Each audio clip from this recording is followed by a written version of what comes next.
I have found the easiest trick to draw a side view of face. Start with basic lines that represent the direction of the face. Now we draw a first, second and third box according to the line and face size.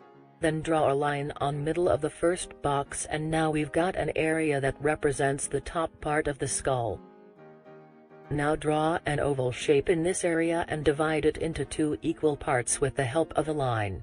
And now draw an oval in the lower part for the eyes, and now our guidelines are complete. Now we can do it practically for more understanding.